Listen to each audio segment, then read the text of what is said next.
اللہ سے ڈرو، اللہ سے ڈرو، اللہ سے ڈرو، بار بار قرآن پاک میں فرماتا ہے۔ اور دنیا کی زندگی کیا ہے؟ یاد رکھنا، یہ دنیا کی زندگی یعنی یہ عالی شان بلڈنگیں بنا لینا، یہ میرا بڑی پگڑی پہن لینا، یہ میرا خوبصورت ہونا، یہ میرا شیروانی پہن لینا، یاد رکھنا کسی آدمی کا بڑے پردھانی کے منصب پہ فائز ہو جانا، سانسد بن جانا، ودھایک بن جانا، دنیا کے کاروبار میں اعلیٰ ہو جانا، یہ کامیابی کی ضمانت نہیں ہے، کیونکہ اللہ نے کامیابی کی ضمانت اس پہ لی ہی نہیں ہے کہ تم بھٹا والے ہو گئے تم کامیاب ہو گئے، تم پردھانی والے ہو گئے تم کامیاب ہو گئے، تم بلڈنگوں والے ہو گئے تم کامیاب ہو گئے، تم تجارتوں والے ہو گئے تم کامیاب ہو گئے۔ اللہ نے کامیابی کی ضمانت اس پہ نہیں رکھا ہے۔ ہے مالک و مولا، کامیابی کی ضمانت کس چیز پہ ہے؟ اللہ فرماتا ہے قد افلح من تزکا وذکر اسم ربہ فصلی۔ ہاں ہاں، تحقیق کامیاب وہ بندہ ہو گیا جس نے دل کو پاک بنا لیا ہے، دل کو ستھرا کر لیا ہے، اور جس نے اپنے رب کا ذکر کیا ہے اور نمازیں پڑھی وہ کامیاب ہو گیا۔ واہ واہ واہ، زندہ باد حضرات، بہت عمدہ۔ اللہ اکبر یا رسول اللہ، زندہ باد پائندہ باد، زندہ باد زندہ باد زندہ باد۔ سبحان اللہ سبحان اللہ، بہت عمدہ۔ حضرات ذرا غور کیجئے، کامیابی کی ضمانت تیرا پروردگار کس پر لے رہا ہے؟ فرمایا قد افلح من تزکا وذکر اسم ربہ فصلی۔ تحقیق کامیاب وہ ہے جس نے ستھرا کیا۔ کیا ستھرا کیا؟ دل کو ستھرا کیا، دل کو پاکیزہ کیا۔ پیغمبر اسلام صلی اللہ علیہ وسلم ارشاد فرماتے تمہارے بدن میں خون کا ایک لوتھڑا ہے، اگر وہ ستھرا تو سب ستھرا، وہ بگڑا تو سب بگڑا۔ کیا ہے؟ الا وہی القلب، مصطفیٰ فرماتے خبردار وہی تو دل ہے، جو دل سدھر گیا تو سب سدھر گیا، دل بگڑ گیا تو سب بگڑ گیا۔ یاد رکھنا یہ دل کو فقط ہارٹ یعنی بلڈ پمپنگ اور بلڈ سپلائی کا ایک آلہ مت سمجھنا، اس دل کو فقط اتنا تصور نہ کرنا کہ جسم میں گوشت کا ایک لوتھڑا ہے اور اعضائے اعضاء سے شمار ہوتا ہے، اس دل کو فقط اتنا نہ سمجھنا۔ یہ دل کیا ہے؟ تو صوفیہ کی نگاہ میں یہ دل بہت عظیم مرتبے والا ہے، یہ دل بہت عظیم رتبے والا ہے۔ کیا ہے؟ تو صوفیہ فرماتے ہیں جب دل کے ایک خانے پہ خوف خداوندی بس جاتی ہے اور دوسرے خانے پر عشق مصطفیٰ سچ جاتا ہے تو یاد رکھنا یہ دل عام دل نہیں، خدا کا عرش بن جایا کرتا ہے، عرش الہی ہو جایا کرتا ہے۔ یہ دل نہیں، یہ دل عرش الہی ہو جاتا ہے۔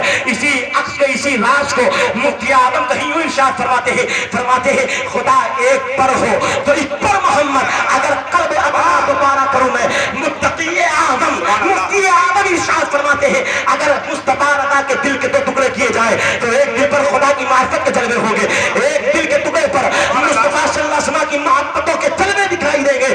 یہ دل ہے، اور یہ دل جو ٹوٹا تو جو دنیا کا شیشہ ٹوٹتا ہے تو دنیا کے شیشے کی قیمت بگڑ جاتی ہے، کم ہو جاتی ہے، بے قیمت ہو جاتا ہے، مگر تو بچا کے نہ رکھی سے تیرا آئینہ ہے یہ آئینہ جو شکستہ ہو تو عزیز تر ہے نگاہ آئینہ ساتھ میں۔ یہ دل جب ٹوٹتا ہے تو دل کی قیمت بڑھ جاتی ہے، جب دل سلگتا ہے تو اعلیٰ حضرت امام اہل سنت یوں فرماتے ہیں اے دل یہ سلگنا کیا، جلنا ہو تو جل ہی اٹھ، کیونکہ جو آگ بجھا دے گی وہ آگ لگائی ہے، دم گھٹنے لگا ظالم کیا دھونی رمائی ہے۔ حضرات ذرا غور کیجئے، میں بتانا یہ چاہتا ہوں اللہ کا تقوی اختیار کرو، مصطفیٰ کریم علیہ السلام سے سچی محبت اختیار کرو۔ جب یہ اختیار کرو گے تو دنیا میں کامیاب ہوگے، آخرت میں کامیاب ہوگے۔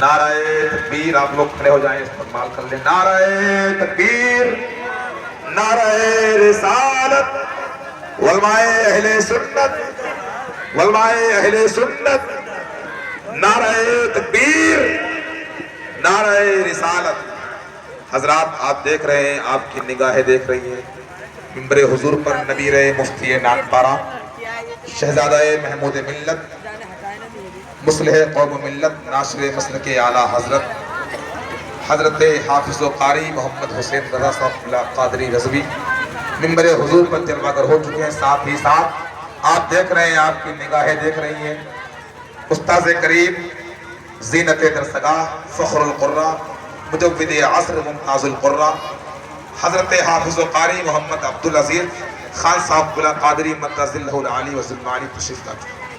حضرات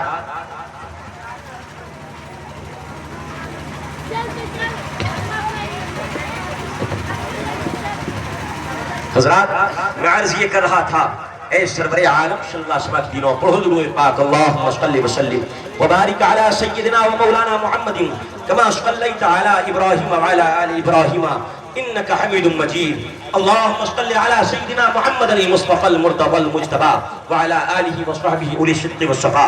حضرات میں عرض یہ کر رہا تھا، دل کو تقوی سے مزین کیجئے۔ دل جب تقوی سے مزین ہوگا تو دل میں انقلاب پیدا ہوگا، عشق رسالت کے جلوے دکھیں گے اور وہ اعضاء سے ظاہر ہوگی محبت۔ حضرات میں عرض یہ کر رہا تھا، مصطفیٰ کریم علیہ السلام کے دیوانوں، ہم نے کیا کیا؟ اسلام کو بیچا، ایمان کو بیچا، ایمان کا سودا کیا، بد مذہبوں سے رشتہ داریاں کر کر کے۔ حالانکہ خدا کا قرآن کیا کہتا ہے؟ لا تجدوا قوما یؤمنون باللہ والیوم الآخر یوادون من حاد اللہ ورسولہ ولو كانوا آباءهم او ابناءهم او اخوانهم او عشيرتهم اولئك كتب في قلوبهم الايمان وايدهم بروح منه ويدخلهم جنات تجري من تحتها الانهار اولئك حزب الله الا ان حزب الله هم المفلحون۔ اللہ قرآن میں ارشاد فرماتا ہے، اے محبوب تم ایسی قوم جو اللہ اور آخرت پر ایمان ہے، ایمان والو جو اللہ اور آخرت پر ایمان رکھتے ہیں، تم انہیں نہیں دیکھو گے کہ وہ اللہ اور اس کے رسول کے دشمنوں سے دوستی کرے۔ کن سے دوستی کرے؟ وہابیوں سے دوستی کرے، دیوبندیوں سے دوستی کرے، قادیانیوں سے دوستی کرے، رافضیوں سے دوستی کرے، چکلالویوں سے دوستی کرے، تبلیغیوں سے دوستی کرے، مودودیوں سے دوستی کرے، رامنیچریوں سے دوستی کرے، انجینئروں سے دوستی کرے، خامدیوں سے دوستی کرے۔ حضرات یہ وہ فرقہ باطلہ ہے جن کے عقائد دشت اسبام کی طرح بالکل کھلے آفتاب کی طرح، جن پر حکم کفر آ چکا ہے، حکم کفر لگ چکا ہے، اب ایسوں سے دوستی کرتے ہو، ان کے ہاں رشتہ داری کرتے ہو، ان کو اپنا رشتہ دار بناتے ہو، اپنا دوست و احباب بناتے ہو، ان کی پلیٹ میں تم کھاتے ہو، وہ تمہاری پلیٹ میں کھاتے ہیں، ان کی دعوت میں تم کھاتے ہو، تم ان کی دعوت وہ اپنی دعوت میں تم کو بلاتے ہو۔ حضرات ان کے جنازے میں تم شرکت کرتے ہو، اپنے جنازے میں ان کو بلاتے ہو۔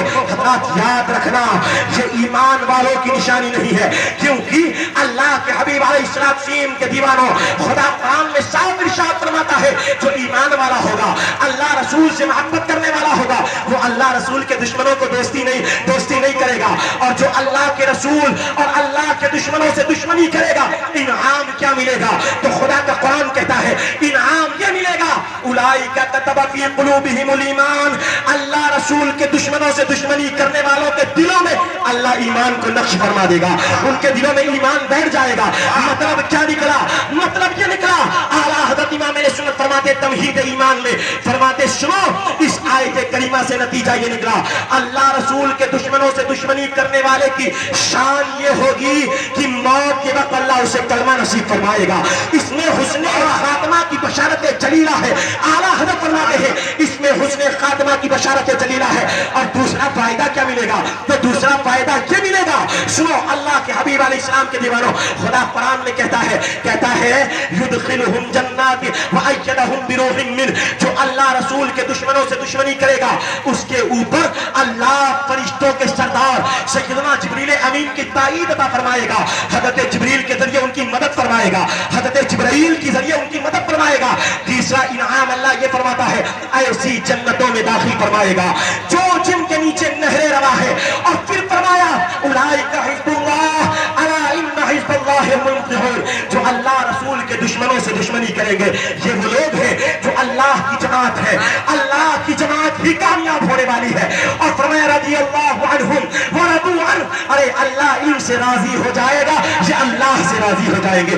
اعلیٰ حضرت امام اہل سنت کنز الکرامت جبل الاستقامت پروان شمع رسالت فتاوی نبویہ کی 23ویں جلد تمہید ایمان میں ارشاد فرماتے ہیں، مسلمانوں خدا لگتی کہنا اتنے بڑے بڑے انعام اگر انسان کو ملے تو کیا یہ کم بڑی بات ہے؟ اور پھر ذرا سی بات پر یعنی اللہ رسول کے دشمنوں کو چھوڑنے کی بات پر اللہ مفت عطا فرماتا ہے، یہ انعام مفت عطا فرماتا ہے۔ ارے کروڑوں جانیں دے کر کے جو انعام کاٹ لو جو جن واقعہ ہوئی ہیں ٹھیک اس کا ڈالو 5 منٹ 8 منٹ یہ تو پورا ڈال دو فرماتا ہے اب مسلمانوں تم بتاؤ کیا وہابیوں سے رشتہ داری کر کے دیوبندیوں سے رشتہ داری کر کے مجھے بتاؤ کیا تم اپنے ایمان کی حفاظت کر رہے ہو ایمان کو ضمانت دے رہے ہو ہرگز نہیں حاشا کلا باللہ تلا واللہ ہرگز نہیں خدا کی قسم یہ ایمان کی سودے بازی ہے ایمان کی سودے بازی ہے حضرات میں آپ سے پوچھنا چاہتا ہوں یہ مفتیان کرام تشریف فرما ہے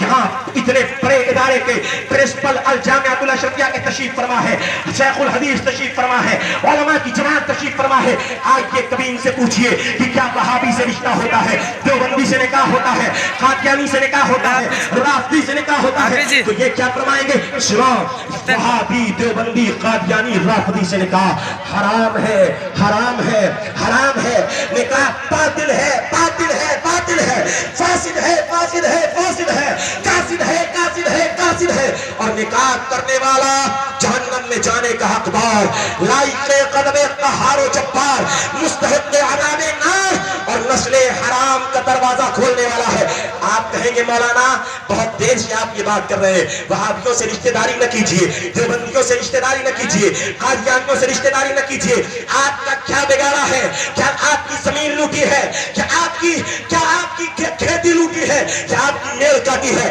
کیا آپ کے گھر بار پہ حملہ کیا ہے کیا آپ کی عزت نفس کو پامال کیا ہے جواب ملے گا خالد رضا کی جانب سے نہیں واللہ العظیم نہ انہوں نے ہماری زمینیں لوٹی ہے نہ ہمارے کھیت کاٹے ہیں نہ ہمارے گھروں پہ حملہ کیا ہے بلکہ ان سے دشمنی اللہ اور اس کے رسول کی بنیاد پر ہے یہ اللہ کے گستاخ ہے رسول اللہ کے گستاخ ہے اور جو اللہ رسول کا گستاخ ہو مسلمان کبھی انہیں دوست نہیں بنا سکتا ہے بات ہے واہ سبحان اللہ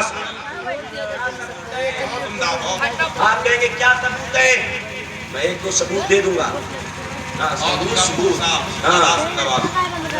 میں ایک کو دے دوں گا مگر تفصیل سے پڑھنا ہو وہابیوں نے کیا گھوٹالے کیے ہیں کیا اسلام میں نئی نئی بدعتیں اعتقادی ایجاد کی ہیں آپ کو تفصیل سے پڑھنے کے لیے آپ کے گاؤں کے قدیم ہونہار نوجوان عالم و فارغ علاء الدین مصباحی نے آپ کو یہ کتاب دی ہے سیف المصباح پڑھیے تفصیل سے پڑھیے دیکھیے اس میں جانیے اور اس میں بتایا گیا ہے کہ ان کے کیا گستاخانہ عقائد ہیں ان کا پہلا مولوی ہندوستان میں جس کا نام اسماعیل دہلوی ہے جب یہ ہندوستان میں آیا شروع میں کچھ نہیں بولا گیا وہاں حج کو کتاب التوحید کا ترجمہ کر کے لایا مختصر یہ کتاب التوحید کا ترجمہ کر کے لایا ہندوستان میں چھاپا بانٹا اور جب چھاپنے بانٹنے کی باری آئی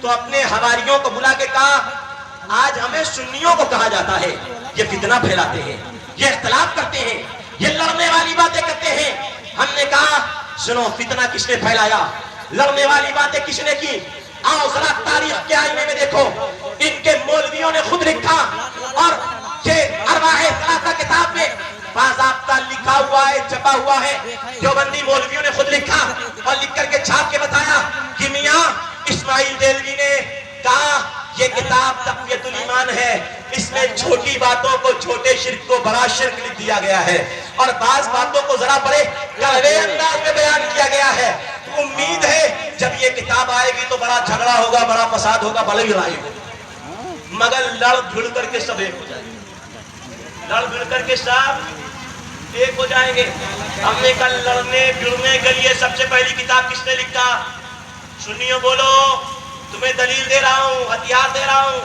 ہاں سنیوں کے جلسوں میں آؤ تو سن سنا کر کے سن نہ ہو جاؤ سن سنا کر کے سنتوں پہ چلنے والے سنی بن جاؤ تمہیں دلیل دے رہا ہوں تمہیں ہتھیار علمی سونپ رہا ہوں سنو جب تم سے کہیں تمہارے مولانا لڑاتے ہیں تو کہو تمہارے مولانا پہلے لڑا گئے وہ لڑائی اب ختم نہیں ہو رہی ہے کیا لکھنے والے اسماعیل دہلوی رائٹر اسماعیل دہلوی کتاب کا نام تقویت الایمان صراط مستقیم رسالہ یک روزی ان کتابوں میں اللہ رسول کی شان میں منہ بھر بھر کر کے گستاخیاں کی گئی ہیں کہیں لکھا معاذ اللہ اللہ کی شان بہت بڑی ہے کہیں لکھا اللہ کی شان بہت بڑی ہے. ہم نے کہا سبحان اللہ، یہ تو ہم سنی 5 وقت کی نمازوں میں کہتے ہیں اللہ اکبر اے اکبر من کل شیء. اللہ سب سے بڑا ہے، اللہ سب سے بزرگ و برتر ہے. یہ سنی 5 وقت کی نماز میں کہتا ہے. آگے توحید کی آڑ لے کر کے، خدا کی کبریائی بیان کر کے اب انبیاء کی توہین پر آیا اور کہا اللہ کی شان بہت بڑی ہے، سب انبیاء اولیاء اس کے آگے، اس کے روبرو ایک ذرہ ناچیز سے کم تر ہے. بولو معاذ اللہ معاذ اللہ معاذ اللہ. میں تم سے پوچھنا چاہتا ہوں سنیوں، بتاؤ کیا ایک ریت کا ٹکڑا، کیا آپ کے سامنے قدموں تلے ریت ہے، اس ریت کا ایک ذرہ، ایک جزو واحد، اس ریت کا ایک جز اللہ کے ہاں عزت والا ہے.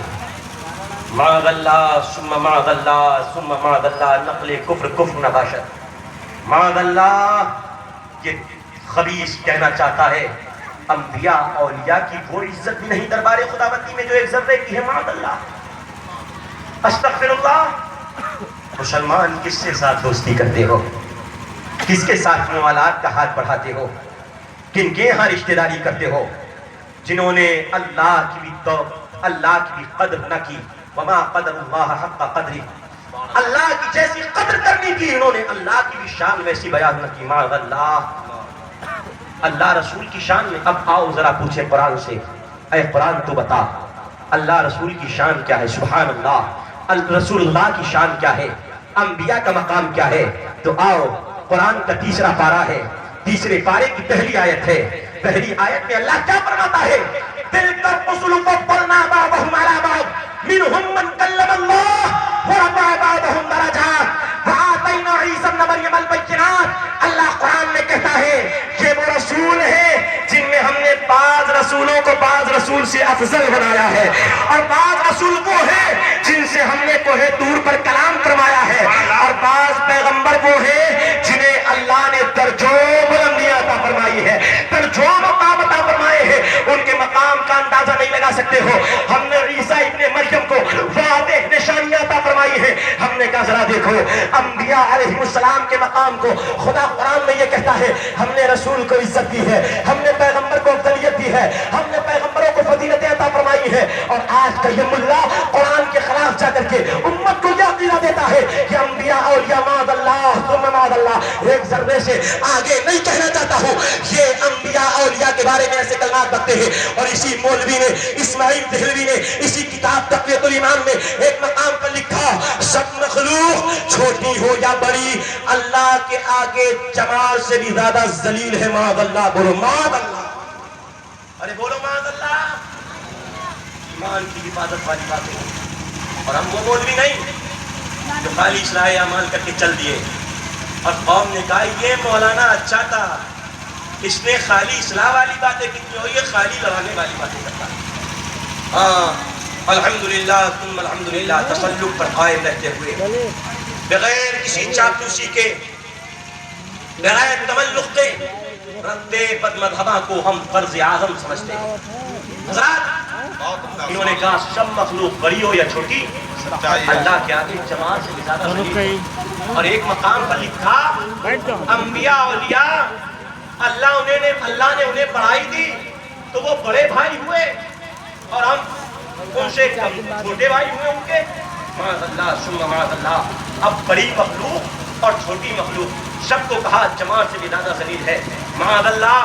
اب میں آپ سے پوچھنا چاہتا ہوں انبیاء اولیاء کی شان میں اتنی بڑی بڑی گستاخیاں کرنے والے کیا یہ مسلمان ہو سکتے ہیں؟ کیا یہ لاکھ کلمہ پڑھے، لاکھ مسلمانی کا دعویٰ کرے، لاکھ ٹوپی رکھ لے، لاکھ تالی رکھ لے، لاکھ شملے کا امامہ بڑا کر لے، لاکھ بڑے بڑے جبے پہن لے، لاکھ بڑا اٹنگا پیجامہ پہن لے اور لاکھ سجدوں سے اپنے ماتھوں پہ نشان بنا لے، لیکن ہرگز ہرگز یہ مسلمان نہیں ہو سکتے ہیں. اللہ رسول کی شان میں گستاخی کرنے والا مومن نہیں ہو سکتا ہے. اللہ کے نبی علیہ السلام کے دیوانوں مصطفیٰ نے پہلے ہی خبر دے دی تھی. بخاری شریف کی حدیث ہے، پیارے آقا فرماتے ہیں سیخرج قوم فی آخر الزمان حداث الاسنان سفہاء الاحلام یقولون من خیر قول البریہ لا یجاوز ایمانہم عن حناجرہم ویمرقون من الدین کما یمرق الرمیہ. مصطفیٰ کریم علیہ السلام فرماتے ہیں آخری زمانے میں ایک قوم ہوگی، نوجوانوں کا گروہ ہوگا، نوجوانوں کی جماعت نکلے گی جو بڑی میٹھی میٹھی باتیں کرے گی، بڑی پیاری پیاری باتیں کرے گی، مگر یاد رکھنا یہ قرآن کو پڑھیں گے رو رو کر کے، قرآن ان کے حلق سے نیچے نہیں اترے گا. اللہ فرماتا، اللہ کے حبیب فرماتے ہیں یہ انسان کو اچھی اچھی باتیں کریں گے مگر ایمان ان کے حلق کے نیچے سے نہیں اترے گا. یہ دین سے ایسے نکل جائیں گے جیسے تیر کمان سے نکل جاتا ہے. اب نکلا ہوا تیر کمان میں واپس نہیں آتا، بندوق سے نکلی ہوئی گولی واپس نہیں آتی. اسی طرح یہ لوگ نکلی یہ لوگ ایمان میں واپس نہیں پلٹیں گے، واپس مسلمان نہیں بنیں گے. حضرات آج ذرا دیکھو یہ نشانیاں کس میں ہے؟ یہ نوجوانوں کا گروہ